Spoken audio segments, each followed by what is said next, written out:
캠프가 지금 구성되고 있는 걸로 알고 있는데 언론에서는 뭐 그 캠프에 대한 얘기를 깊게 다루진 않아요. 근데 그런 이야기를 잠깐만 들어보려고 합니다. 일반 청취자분들은 캠프는 차리는 것 같고 누구누구 영입했다는 소리까지는 들려도 내부적으로 어떻게 들어가는지 일단 캠프를 잘 만드시는 걸로 유명하신 우리 김 단장님께 한번 여쭤보겠습니다. 캠프김이에요? 캠프김? 예전에 그런 것만 전문으로 하신 분이잖아요. 캠핑을. 캠핑만 해요? 캠프도 아마 그 정치인의 여론조사에 힘을 입은 정도의 규모로 커지죠. 사실 그렇지 않아요? 뭐 당연히 그렇죠. 당연히 그런데 각 캠프마다 조금 입장이 다를 텐데 문 대표 캠프는 또 다른 고충이 있을 거예요. 뭐냐면 흔히 이야기하는 소위 친문이라고 하는 부분에 대해서 자꾸 공격을 받으니까 그렇지 않은 분들로 채워보자 하는 그런 내부적인 욕구는 굉장히 강하고 또 그렇게 하려는 소위 친문을 계속 일관적으로 해왔던 분들도 그렇게 마음을 열어놓고 그렇게 캠프 구성을 하도록 돕겠다는 그런 생각은 상당히 강하고 근데 반면에 이 이른바 그간의 대세론이라는 게 있어가지고 괜히 사람들이 이런 거 있잖아요. 거기 가서 하면 뭐 좀 줄 서는 것 같고 좀 자존심도 상하고 좀 창피하고 이러니까 또 가기도 좀 그렇고 그래서 아마 상당히 우리 김현 의원님 잘 아시겠지만 그 캠프 구성이 어떻게 보면 여러 가지 그동안 열심히 뛰어왔던 거에 비해서는 조금 늦춰진 거 아닙니까? 어떻게 보면 그런 측면도 좀 있는 것 같고 그래서 사람들이 지금 민주당의 의원들의 상당수가 이거 뭐 후보 다 정해지고 남은 어차피 이번엔 당 중심의 선거운동을 할 텐데 그때 가서 하면 되지 뭐 꼭 내가 나까지 캠프에 가야 되냐? 뭐 이런 게 많아요. 의원들이. 그러니까 가급적 굳이 캠프에 그리고 어디 가서 하면 꼭 뭐 줄 서는 것 같은 그런 느낌을 갖잖아요. 그래서 그렇게 안 하려는 정서가 일단은 많다. 그래서 그런 고충을 거치면서 시간이 좀 지연됐던 거로 듣고 있고 어쨌든 그래서 근데 이제 경선을 해야 되니까 최종적으로 지금 맞춰진 게 뭐 6군데인가 7군데 정도의 본부를 만들고 아까 말씀하신 것처럼 최종 어제인가 강기정 의원이 상황실장까지 만든 것으로 해서 일단 기본 틀은 짠 것 같아요. 근데 좀 뭐랄까 좀 무료스러운데요. 지난 선거 때도 3개 정도로 이렇게 나누어졌던 선거운동이어서 그게 중구난방 느낌? 그게 있는데 또 지금도 그렇게 찢어놓는 거예요? 그 부분에 대해서는 아니 이제 그건 다른 거죠. 지금 이제 그거는 경선 시기가 있고 그다음에 경선이 끝나면 본선을 해야 되는데 지금 저번에도 말씀드렸지만은 탄핵이 인용된다고 하면 실제로 2달 후에 대통령이 선택돼야 되는 일정을 볼 때 경선이 한 달 내에 다 끝나버리는 것이기 때문에 경선 과정이 정말 신속하게 진행된단 말입니다. 그리고 문재인 대표는 지난 대선 때와는 달리 이미 당대표를 거쳐보고 대선을 치러본 입장의 후보이고 또 안희정 이재명 지사는 상대적으로 그런 당 내에서의 세는 약하고 하기 때문에 전혀 다른 이유로 한편은 본인들이 다 한다고 하면 이거 뭐 너네가 다 하냐? 이렇게 되는 것 때문에 또 반대로 이재명 안희정 양쪽은 그렇게 막 수에 있어서 아주 막 그 많은 수를 현재 지금 끌어안고 있지 않기 때문에 둘 다 다른 이유로 해서 일단 후보가 정해지면 당 중심의 이른바 선거운동을 하겠다. 지난번에는 이게 문재인 대표 자신이 혁신과 통합이었나요? 그렇게 결합을 하고 그다음에 당 대표라든가 이런 걸 거치면서 장악해보지 않은 상태에서 이게 단일 체계, 더구나 뭐 이해찬 대표가 그 당시에 뭐 논란을 거쳐서 빠져버린 이런 속에서 당의 역량과 시민사회의 역량이 효율적으로 이렇게 결합이 안 된 문제점이 있었는데 이번에는 그렇게 하지 않아야 되겠다라는 점에 대해서는 다 공히 생각을 갖고 있는 것 같고 후보가 되었을 경우에 당 중심으로 선거운동을 해도 괜찮고 그래야 되고 자신 있다라는 것이 문 대표 쪽의 인식인 것 같아요. 그러니까 그 점에 대해서는 후보가 결정됐을 때 이번에 그 효율적으로 선거운동을 하는 문제에 있어서는 누가 후보가 되든지 간에 저는 큰 문제는 지난번에 비해서는 없을 것이다. 경선용이라기보다는 본선용에 가까운 저는 그런 느낌을 받았거든요. 지금 구조는 경선용이에요. 지금 구조는 경선용이고 본선으로 갔을 때 조금 더 유연하게 이제 그러니까 재편집할 수 있는. 재편집하고 그다음에 현재 지도부가 빠져 있는 거잖아요. 당대표와 최고위원들이 그렇죠. 빠져 있고 그다음에 정책위, 뭐 민주연구원 이런 소위 덩어리가 큰 곳은 이제 정책을 이제 후보가 됐을 때 이제 결합해서 가는 거기 때문에 굉장히 이게 큰 것처럼 보이고 이제 찔끔찔끔하다 보니까 마치 굉장히 규모가 큰 것처럼 이제 인식이 되잖아요. 근데 실제로는 대선이 이제 경선이 이제 뭐 4군데 해가지고 1차 이제 선거인단 모집을 2월 15일 날 한다고 오늘 최고위원회에서 결정을 했다고 하는데 4군데를 집중해서 경선을 치르려고 하면 이 지금 현 선대 구조가 굉장히 소규모인 거죠. 지금 선대 본부장이 7본부장이라고 하는데 뭐 홍보, 그다음에 전략, 그리고 전략, 조직, 정책, 그다음에 뭐 대변인, 비서실. 이제 이 규모고 그다음에 이제 선대위원장, SNS 선대위원장이 이제 7명 지금 발표한 거는 이미경, 전윤철, 그다음에 김상곤, 김진표 이렇게 4분인가요? 공동. 예, 네. 지금 현재 4명인데 예전에 2012년도 경선이 2달 넘게 진행됐던 그 시점 그때의 경선 캠프 규모랑 비교해 보면 지금이 훨씬 더 소규모예요. 그래요? 네. 그러면 그 송영길 총괄 본부장 네. 임명 의도는 뭐예요? 그분이 갖고 있는 장점, 뭐 시장 경험 있고, 그다음에 호남 출신이고, 그다음 수도권, 네, 지금 현역 의원이고요, 사선 의원이잖아요. 그러면 당 내부적으로는 사실은 친문이 아니었던 사람이었다는 소리인 거고요. 예, 새로운 인물. 그러니까 문재인 대표의 성격상 보면 친문이 아니었던 사람이고 실제로 당 내에서 어느 정도 신망이 있으니까 이런 일이 가능하잖아요. 그러니까 저희가 2015년도 당대표 경선 끝나고 당대표 되고 나서도요. 친문이라고 소위 바운다리 안에 있었던 사람 중에 당직이 딱 한 명이었어요. 김경협 수석 사무부총장. 그 조직 담당 그때 이제 수석 사무부총장 하는 것 갖고도 논란이 많았어요. 당내에서.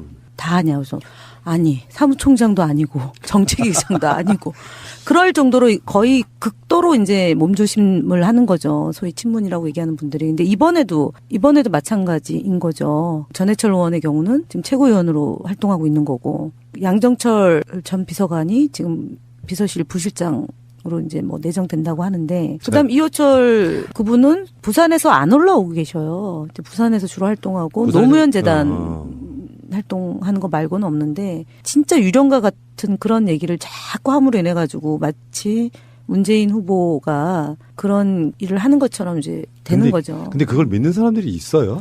이거는 어제도 종편에서 아주 공식적으로 나왔어요. 삼철 딱 이래가지고. 미친 새끼들 아니요. 그래서 제가 저 사람들이 좀 정말 할 말이 없으니까 저건 디테일이 아니고 정말 쓰레기통에 머리를 이렇게 딱 쳐박고서 이렇게 작은 무슨 종이 조각 이런 거 주워서 소설 쓰는 이런 느낌을 제가 받기도 했는데 네. 중요한 거는 이 친문 해가지고 그 많은 사람들이 우려하는 부분이 지금 보직 같은 게 없다라고 말씀하시는데 없음에도 불구하고 그 비선 실세 아니에요. 보직이 없는 게 아니고 네. 전해철 의원은 최고위원이고요. 네. 이호철 의원은 부산에서 활동하고 있고요.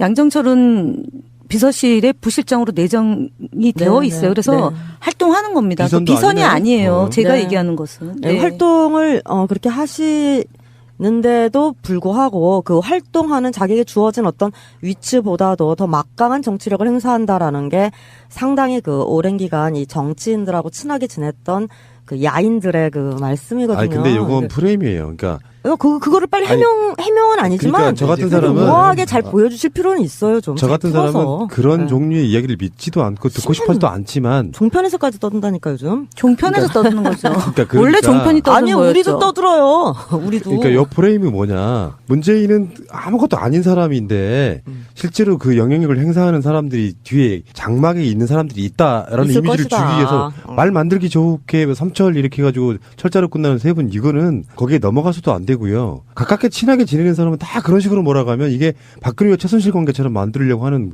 그런 프레임은 정말 그냥 이거 양아치들이 하는 짓이고 그 이야기는 그게 2002년도 친노 프레임이 친문 프레임으로 변질된 거 아닙니까? 그러니까 2002년도에. 정치에서 인간관계나 또는 친서관계 또는 뭐 지지하는 사람이 있는 거는 불가피한 거고 현실적인 거잖아요. 그러니까 근데 야 너 누구는 그렇게 뭐 가까운 사람이 많아 또 누구는 실제로는 어쨌든 간에 그놈들이 다 하는 거지 이런 식의 이야기 또는 비판 방식 이런 것은 사실은 뭐 동서고금 세계적으로 다 정치에서 있는 것이기 때문에 일단 그러니까. 현실적으로 객관적 사실만 놓고 이야기한다면 지금 이제 이재명 캠프, 안희정 캠프가 열심히 이제 캠프 구축을 하고 있고 원래 확보한 지지세에 비해서는 또는 지지하는 사람들에 비해서는 한편으로는 전체적으로 민주당 내 우선 현역 의원들을 중심으로 한 부분은 캠프에 직접 결합하는 부분을 상당히 조금 보류하고 있는 정서가 상당히 있는 것이고 그리고 문 캠프에서는 그 부분을 소위 친문이다라고 했던 사람들이 아닌 부분으로 넓히려는 노력을 하고 있는 것 자체는 분명하다. 뭐 이 정도가 일단 객관적 팩트 그러면은 같아요. 가장 측근이라고 하면 솔직히 김경수 의원 정도는 되죠. 측근이라는 나쁜 의미가 아니라 일종의 진짜 호위무사 같은 건. 호위무사는 사실은 위기 상황 때 네. 그분의 철학과 노선과 가치를 지키기 위해서 앞장서서 예전에 유시민 같은 했던 역할. 분, 그러니까 그 노무현 대통령 때 유시민 의원이 그랬던 거고요. 당이 가장, 그러니까 당 대표로서 가장 어려웠던 시기에 호위무사를 했던 것은 최재성하고 진성준 위원장이었죠. 그렇군요. 그리고 이제 소위 말한 친문 의원들이었던 거고요. 근데 지금은 탄핵 시기이기 때문에 호위무사 이런 개념이 적절한 건 아닌 거죠. 그리고 핵심 측근 지금 계속 이제 쓰고 있고 그 보도를 방치하고 있는 점에 저는 사실은 문제를 진단하고 싶어요. 지금 그렇게 되면 어떤 문제가 생기냐면 핵심하고 측근이다 그러면 그럼 나 핵심 아니고 측근 아니니까 나는 그러니까. 그러면 다른 캠프에 가야 되겠네 이렇게 돼버리죠. 그 어떤 분이 그랬어요. 제 이제 삐지게 하면 안 된다. 사람들을 소외시키면 안 된다. 그런 마음이 안 들도록 잘 관리하는 것도 캠프의 역량이라고 저는 보는데 지금 이제 말씀하셨던 핵심이다. 그러면 핵심으로 지목된 분들이 본인들이 문제 제기를 해야죠. 무슨 핵심입니까? 일을 하는 거죠. 그러면은 지금 여기 앉아 계신 김민석 특보단장이 추미애 핵심입니까? 아니잖아요. 핵심 아니에요? 아니. 실망이에요, 대표님. 그렇게 보는 것 자체가 제가 그렇죠. 볼 때는 당직이라는 건 조금 다르죠. 예, 그러니까 그렇게 보는 게 그러니까 핵심으로 보면은 핵심적으로 일을 한다, 중요한 일을 한다는 거잖아요. 그러면은 제일 중요한 일을 하는 거는 비서실장과 대변인인 거죠. 그다음에 그거를 종합적인 상황을 관리하는 본부장과 그다음에 상황실장 이런 분들이고 정책을 하시는 분들이 다 중요한 일을 하는 거예요. 그렇죠. 네, 근데 그거는 누구는 중요하고 누구는 핵심이고 덜 중요하고 이렇게 편가르는 것이 제가 볼 땐 굉장히 나쁜 프레임이고 어찌 보면은 그 사람은 소수잖아요. 근데 그분을 좋아하고 지지하는 사람들은 다수잖아요. 그러니까 다수를 보고 정치를 해야 되는 거잖아요. 국민을 보고 정치를 해야 되고 지지자를 보고 정치를 해야 되는데 묘한 게 있습니다. 사람들의 마음은 묘해서 본인이 핵심이고 싶은 거죠. 그러면은 질투를 하는 거죠. 문제 제기를 하는 거죠. 그러면은 갈등이 생기는 거잖아요. 그래서 저는 이걸 빌어서 좀 핵심, 뭐 측근 이런 좀 구시대적 용어를 쓰지 않았으면 좋겠어요. 미국에서 물론 미국 대선에서도 보면은 핵심이라고 쓰지만 그 포지셔닝을 갖고 이제 얘기를 하는 거잖아요. 근데 저희는 굉장히 이거를 분열적, 갈등적 요소로 작용하기 때문에 그 삼철이라는 용어가 대표적인 거거든요. 이거. 그렇죠. 네. 나쁜 프레임으로 그냥 찍어대는 건데 네. 있을 수 있는 거라고는 생각해요. 왜냐면은 과도한 거죠. 우리가 예를 들어서 박근혜 뭐 대선 나왔을 때 박근혜는 뭐 어떻다더라 뭐 이야기가 사실은 침소봉대된 것도 있었을 거예요. 그러니까 공격하기 위해서는 동원할 수 있는 거 다 동원하는데 악의적으로 거짓말인 거 자기도 알면서도 막 뿌려대는 그게 이제 나쁜 거라고 생각이 들고요. 문재인 캠프를 한번 나와볼게요. 두 번째는 안희정 캠프로 한번 가보는데요. 사실 안희정 캠프는 지금 알려진 게 거의 없고요. 안희정 캠프 쪽에 윤태영 전 대변인 정도가 들어가 있다는 정도만 알려진 게 전부인 것 같은데. 안희정 지사와 지역적으로나 개인적으로나 일단은 상당히 끈끈하고 가까운 인연이 있는 의원들이 제법 있죠. 그리고 이제 그 중에서도 가장 최근에 정치를 같이 이렇게 했던 분들이 우선 충청권을 중심으로 있고, 그래서 뭐 박수현 의원이라든가 정재호 의원이라든가 등등등 몇 분이 있어요. 김종민 의원이라든가 조승래. 그러니까 뭐 조승래 의원은 비서실장을 하기도 했죠. 그렇게 일단 비교적 안정돼서 오랫동안 정서를 같이 했던 분들이 한 서너 분 되고 그 좌장 노릇을 지금 백재현 의원이 그렇군요. 하고 있어요. 하고 있고 아까도 나왔지만은 그렇게 어떤 포지션을 맡아서 하는 것 말고 이렇게 주변을 싸고 있는 분들 중에는 아마 문 대표와 우리 안 지사가 공히 그러니까 친노의 기반에 하고 있다면은 상대적으로 거기서 역할했던 시기라든가 방식에 있어서 주로 청와대에서 일했던 분, 그다음에 초기 캠프에서 일했던 분 이렇게 놓고 본다면 아마 노 대통령 경선 때를 포함한 초기 캠프 구성원들의 그런 쪽의 정서라든가 인간관계들이 자연스럽게 또 연결이 되어 있는 부분이 있기 때문에 그런 분들이 안지사 쪽에 많이 지방자치실무연구소팀이죠. 가 있는 거죠. 그러니까 92년도, 93년도 이제 초기 이제 노무현 대통령이 최고위원, 그러니까 민주당 최고위원 경선에 도전하면서 대선에 뜻을 품었을 때 함께 모였던 동지들이 캠프들이 9할 정도가 아마 지금 이제 안희정 캠프에 있고요. 그 중에 거의 9할인 것 같아요. 지금 제가 면모를 보면. 그러고 아까 얘기했던 이제 뭐 초기 노사모 활동했던 분들 있고 인간적으로 끈끈하게 연결된 분들이 많이 이제 여기서 비선 실세의 핵심 그런 얘기 안 나오잖아요. 안희정.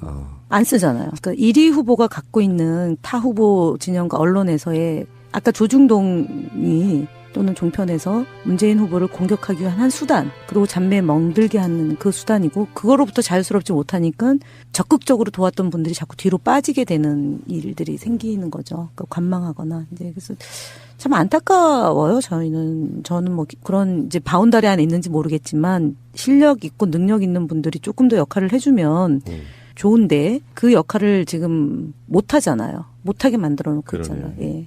그러면은 친문이라고 불리우는 속칭 뭐 진짜 친문이다 아니다 상관없이 비교적 가까운 사람들 그분들 입장에서 안희정과 문재인이 같이 떴을 때 친문 캠프에서는 상대적 역차별 받는 느낌 네. 있잖아요, 솔직하게. 네, 있어요. 근데 안희정 캠프에는 사람도 부족한 것 같고 그도 친노의 바운더리 안에 들어있는 정치인이고 그쪽으로 가고 싶다는 욕구 같은 거 안 생깁니까? 정치를 그렇게 질문이 더러운가? 가볍게 할 수 없다. 네. 가볍게 할 수 없다는 게 또 문재인을 지난 19대 때 함께 사실은 19대 때 정치 활동을 같이 했던 분들 중에 이제 친문 그룹이 존재하는 거잖아요. 뭐 대선 경선 때나 대선 후보가 됐을 때나 또는 정치를 하도록 이렇게 옆에서 끊임없이 문재인 후보한테 대선 후보로 나오라고 얘기했던 그룹이 존재하는 거잖아요. 근데 여기서 이분들이 그래 친문이니까 뉴페이스들이 와야 되니까 좀 자리를 이분들을 중심으로 갑시다라고 얘기하는데 그렇다고 문재인을 정치 같이 이제 동지이자 참모이자 비서로 했던 사람들이 문재인과 더불어 상황이 이렇다고 섭섭하다고 문재인 안 돕고 뭐 다른 선택을 한다? 친문 의원들은 그런 사람들이 또 아니에요. 그러니까 그거는 네. 상대적으로 안희정이 그러면 홀대받는 거네. 같은 식구인데 그쪽으로 가면 어때서? 아니 그게 뭐냐면은 그래서 1위 후보에 갖고 있는 득이 될 수 있겠죠. 왜냐하면 2012년도에 대선 후보였고 동고동락을 했던 팀들이잖아요. 그렇다고 안희정 캠프로 우리 빠지라고 하니까 슬쩍 갈 수가 없는 거죠. 그러니까 안희정 캠프에서는 또 섭섭한 거죠, 사실은. 알겠습니다. 네. 진짜 그러면요? 섭섭하면 가야죠. 근데 이제 말씀처럼 큰 틀에서 보면 문 대표 쪽이나 안 지사 쪽이나 심지어 또 뭐 이재명 시장도 의원들 개인으로 보면 가까운 사람들이 막 겹치잖아요. 특히나 뭐 문 대표하고 안 지사 같은 경우는 굉장히 겹치는 경우 많죠. 뭐 그러니까 어떤 한 A라는 의원이 여기는 이래서 내가 지난번에 선거운동을 했지만은 안희정과 가령 뭐 나이가 비슷할 수도 있고 학교를 같은 데 나왔을 수도 있고 뭐 등등등등 있잖아요. 그렇기 때문에 오히려 조금 빠져 있어야 되겠다. 이게 많다고 봐요. 그렇죠. 여기서 지금 내 이야기는 언제 나오나 하는 분이 한 분 계신데. 대통령이 선택돼야 되는 일정을 볼 때 경선이 한 달 내에 다 끝나버리는 것이기 때문에 경선 과정이 정말 신속하게 진행된단 말입니다.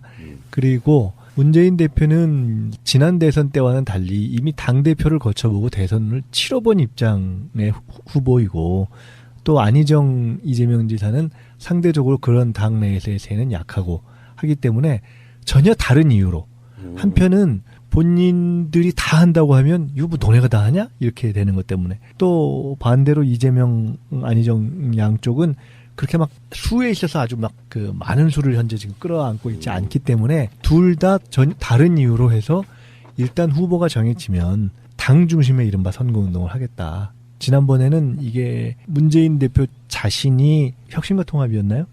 그렇게 결합을 하고 그다음에 당 대표라든가 이런 걸 거치면서 장악해보지 않은 상태에서 이게 단일 체계, 더구나 뭐 이해찬 대표가 그 당시에 뭐 논란을 거쳐서 빠져버린 이런 속에서 당의 역량과 시민사회의 역량이 효율적으로 이렇게 결합이 안 된 문제점이 있었는데 이번에는 그렇게 하지 않아야 되겠다라는 점에 대해서는 다 공히 생각을 갖고 있는 것 같고 후보가 되었을 경우에 당 중심 캠프가 지금 구성되고 있는 걸로 알고 있는데 언론에서는 뭐 그 캠프에 대한 얘기를 깊게 다루진 않아요. 근데 그런 이야기를 잠깐만 들어보려고 합니다. 일반 정치자분들은 캠프는 차리는 것 같고 누구누구 영입했다는 소리까지는 들려도 내부적으로 어떻게 들어가는지 일단 캠프를 잘 만드시는 걸로 유명하신 우리 김 단장님께 한번 여쭤보겠습니다. 캠프김이에요? 캠프김? 예전에 그런 것만 전문으로 하신 분이잖아요. 캠핑을 캠핑만 해요? 캠프도 아마 그 정치인의 여론조사에 힘을 입은 정도의 규모로 커지죠. 사실 그렇지 않아요? 뭐 당연히 그렇죠. 당연히 그런데 각 캠프마다 조금 입장이 다를 텐데 문 대표 캠프는 또 다른 고충이 있을 거예요. 뭐냐면 흔히 이야기하는 소위 친문이라고 하는 부분에 대해서 자꾸 공격을 받으니까 그렇지 않은 분들로 채워보자 하는 그런 내부적인 욕구는 굉장히 강하고, 또 그렇게 하려는 소위 친문을 계속 일관적으로 해왔던 분들도 그렇게 마음을 열어놓고 그 캠프 구성을 하도록 돕겠다는 그런 생각은 상당히 강하고, 근데 반면에 이 이른바 그간의 대세론이라는 게 있어가지고 괜히 사람들이 이런 거 있잖아요. 거기 가서 하면 뭐 좀 줄 서는 것 같고 좀 자존심도 상하고 좀 창피하고 이러니까 또 가기도 좀 그렇고. 그래서 아마 상당히 우리 김현희 의원님 잘 아시겠지만 그 캠프 구성이 어떻게 보면 여러 가지 그동안 열심히 뛰어왔던 거에 비해서 조금 늦춰진 거 아닙니까? 어떻게 보면 그런 측면도 좀 있는 것 같고. 그래서 사람들이 지금 민주당의 의원들의 상당수가 이거 뭐 후보 다 정해지고 남은 어차피 이번엔 당 중심의 선거운동을 할 텐데 그때 가서 하면 되지 뭐 꼭 내가 나까지 캠프에 가야 되냐? 뭐 이런 게 많아요, 의원들이. 그러니까 가급적 굳이 캠프에, 그리고 어디 가서 하면 꼭 뭐 줄 서는 것 같은 그런 느낌을 갖잖아요. 그래서 그렇게 안 하려는 정서가 일단은 많다. 그래서 그런 고충을 거치면서 시간이 좀 지연됐던 거로 듣고 있고, 어쨌든 그래서 근데 이제 경선을 해야 되니까 최종적으로 지금 맞춰진 게 뭐 6군데인가 7군데 정도의 본부를 만들고, 아까 말씀하신 것처럼 최종 어제인가 강기정 의원이 상황실장까지 만든 것으로 해서 일단 기본 틀은 짠 것 같아요. 근데 좀 좀 무료스러운데요. 지난 선거 때도 3개 정도로 이렇게 나누어졌던 선거운동이어서 그게 중구난방 느낌? 그게 있는데 또 지금도 그렇게 찢어놓는 거예요? 그 부분에 대해서는 이제 그건 다른 거죠. 지금 이제 그거는 경선 시기가 있고 그다음에 경선이 끝나면 본선을 해야 되는데, 지금 저번에도 말씀드렸지만은 탄핵이 인용된다고 하면 실제로 2달 후에 이 규모고, 그다음에 이제 선대위원장 SNS 선대위원장이 이제 7명 지금 발표한 거는 이미경, 전윤철, 그다음에 김상곤, 김진표 이렇게 4분인가요? 공동. 예, 네. 지금 현재 4명인데 예전에 2012년도 경선이 2달 넘게 진행됐던 그 시점 그때의 경선 캠프 규모랑 비교해 보면 지금이 훨씬 더 소규모예요. 그래요? 네. 그러면 그 송영길 총괄 본부장 네. 임명 의도는 뭐예요? 그분이 갖고 있는 장점, 시장 경험 있고, 그 다음에 호남 출신이고, 그 다음 수도권, 지금 현역 의원이고요. 사선 의원이잖아요. 그러면 당 내부적으로는 사실은 친문이 아니었던 사람이었다는 소리인 거고요. 예, 새로운 인물. 그러니까 문재인 대표의 성격상 보면 친문이 아니었던 사람이고, 실제로 당 내에서 어느 정도 신망이 있으니까 이런 일이 가능하잖아요. 그러니까 저희가 2015년도 당대표 경선 끝나고 당대표 되고 나서도요, 친문이라고 소위 바운다리 안에 있었던 사람 중에 당직이 딱 한 명이었어요. 김경협 수석 사무부총장. 그 조직 담당한, 그때 이제 수석 사무부총장 하는 것 갖고도 논란이 많았어요, 당내에서.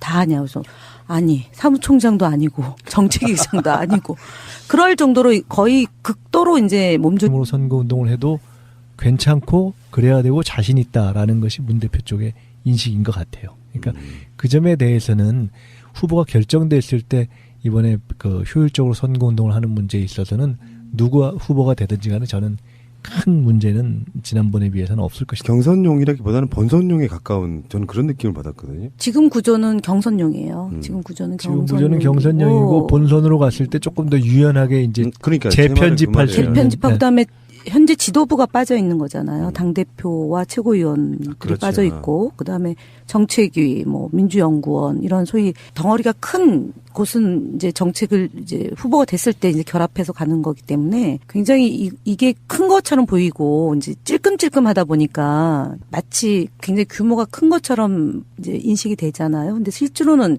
대선이 이제 경선이 이제 4군데 해가지고 1차 이제 선거인단 모집을 2월 15일 날 한다고 오늘 최고위원회에서 결정을 했다고 하는데 4군데를 집중해서 경선을 치르려고 하면 이 지금 현 선대 구조가 굉장히 소규모인 거죠. 지금 선대본부장이 7본부장이라고 하는데 홍보, 그다음에 전략, 홍보, 그리고 전략, 조직, 정책, 그다음에 대변인, 비서실